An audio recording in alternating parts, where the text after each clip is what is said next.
பையனை குறிக்கும். அது எங்க யூஸ் பண்ணுவோம்? ஒரு பையன் பேர் வர இடத்துல எல்லாம் நம்ம ஹீ யூஸ் பண்ணுவோம். ஹீயோட மீனிங் என்னன்னு பாத்தீங்கன்னா அவன் அப்படின்னு அர்த்தம். ஷீ யாரை குறிக்கும்? ஒரு கேர்ளை குறிக்கும். இங்க ஆல்ரெடி நம்ம சொன்னோம் இல்லையா, அஸ்பா இஸ் மை ஃப்ரெண்ட். இந்த அஸ்பாங்கிறது ஒரு கேர்ள். அப்ப அந்த கேர்ளை குறிக்கிறதுக்கு நம்ம ஷீ ஆட் பண்ணிருக்கோம். அதுக்காக ஷீ சொல்லுவோம். இதுங்கிறது ஒரு திங், ஒரு அனிமல், ஒரு ஆப்ஜெக்ட். இந்த மாதிரி இன்னும் நான் லிவிங் திங்ஸ் மேக்ஸிமம் மெயினா வந்து இட் யூஸ் பண்றது நான் லிவிங் திங்ஸ்க்கு யூஸ் பண்ணுவோம். அது மட்டும் இல்லாம இந்த மாதிரி விஷயத்துக்குலாம் இட் யூஸ் பண்ணுவோம். இட்டோட மீனிங் என்னன்னு பாத்தீங்கன்னா அது அப்படிங்கிறது அர்த்தம். வி WEV இதை யார் யூஸ் பண்ணுவோம்? ஃபர்ஸ்ட் இதோட மீனிங் என்ன அப்படின்னு பாத்தீங்கன்னா நாம், நாங்கள்.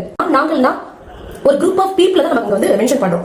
சோ ஒரு குரூப் ஆஃப் பீப்புள் நம்மள மென்ஷன் பண்ணுது, இன்க்ளூடிங் நம்மள மென்ஷன் பண்ணுது அப்படின்னா அங்க வி யூஸ் பண்ணணும். டே அப்படின்னா அவர்கள் அப்படின்னு அர்த்தம்.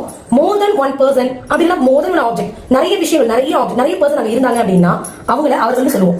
அவங்க அங்க விளையாண்டுட்டு இருக்காங்க அப்படின்னா அந்த அவர்கள் அப்படிங்கிறதுக்கு தே யூஸ் பண்ணுவோம். சோ மோர் தென் ஒன் பர்சன் ஆர் ஆப்ஜெக்ட்டுக்கு நம்ம தே யூஸ். இவ்வளவுதான் பர்சனல் ப்ரொனவுன். இந்த மாதிரி இன்னும் இங்கிலீஷை ஈஸியா லேர்ன் பண்ணிக்கிறது கண்டினியூஸா வீடியோஸ் அப்லோட் பண்ண போறோம். சோ மறக்காம உங்களுக்கு யூஸ்ஃபுல்லா இருந்தா ஃபாலோ பண்ணிக்கோங்க.